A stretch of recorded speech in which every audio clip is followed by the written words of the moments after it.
ইন্দিরা গান্ধী যেমন সাধুদের উপর নির্যাতন করেছিলেন, তিনি ধ্বংস হয়ে দেন, আমাদের মমতা দিদির ধ্বংস হবে, একদিন না একদিন ধ্বংস হবেই।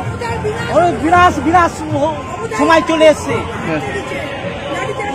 এই তো তৃণমূলের ঝান্ডা নিয়ে গেল তারা, তাদের কিছু পুলিশ বলছে না, অথচ সাধু সন্তর উপরে লাঠি চালাচ্ছে। কোন রাজ্যে আমরা বসবাস করি?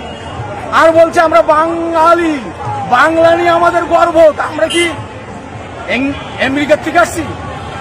আমরা কি আমেরিকার লোক না জাপানের লোক? আমি তো বাংলার ছেলে, আমার উপর কেন লাঠি চাষ হলো? এই গুন্ডা বাহিনী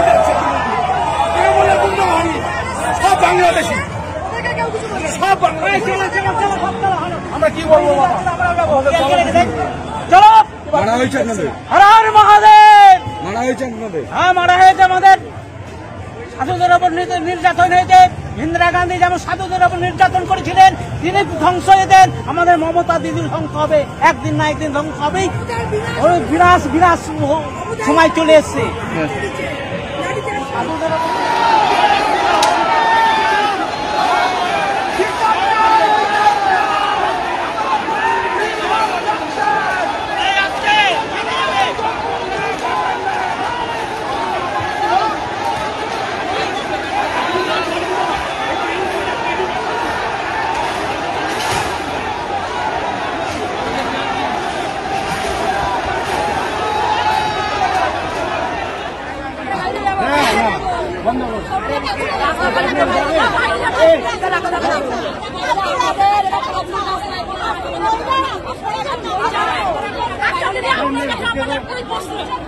আপনি সারা জীবন পুলিশের ভর্তি করে থাকেন তো?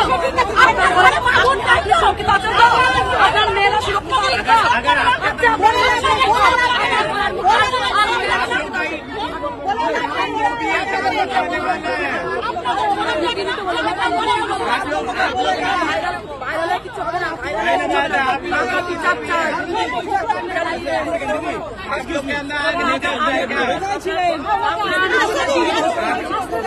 একজন বলুন না, সবাই মিলে বলার কি আছে?